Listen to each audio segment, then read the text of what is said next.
ای دوبین که بدست، ای صاحب کرسی، ای مفتش، ای شش بدل کارگروش، با یک بیچاره ظلم نکن، با یک آدمی بیگناه برای خاطری تهمت شده او رو ظلم نکن.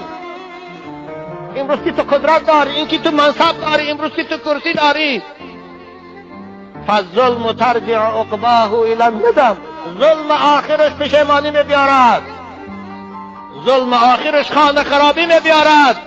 از ظلم و اذا دام دمر، ظلم وقتی که ادامه کردن گرفت و جامعه را خراب میکند، مملکت کلید میکند، خانه خود ظالم و ویران میکند. و عیناک تنام عیناک والمظلوم منتبه یدعو علیک و عین الله لم تنمی.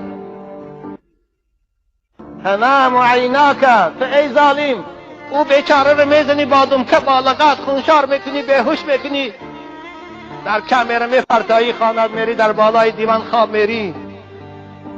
تنام عیناک، تو رو خواب میبره در بالای دیوان بعد از این وحشیگری، بعد از این ظلم و بیدادی.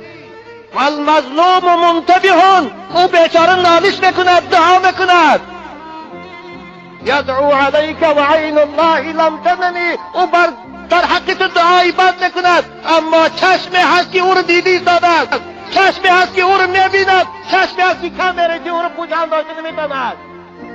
او دیدی ایستاده است، او دعایی او شنیدی ایستاده است، او حال این بندی مظلوم شه با او جراحتهای خون‌آلود دیدی ایستاده است. یدعو علیک و عین الله لم تنمی.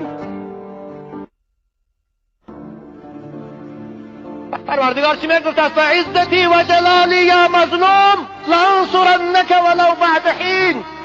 پروردگار میگفت ای بنده مظلوم من، تو صبر کن، قسم به عزت و جلال من خانه این ظالم خراب نکنم.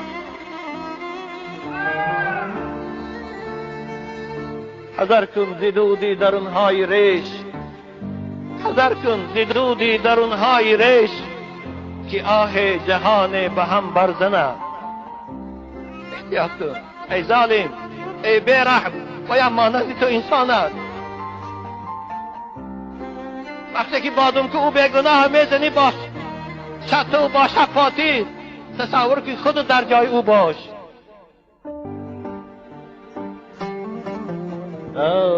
ای زبردستی زیری دست آزار، گرم تا کی بیماند این بازار. آکای آخر روز از منصب میری، آخر از منصب هم نره، به روز مرگ تو را از این منصب کنار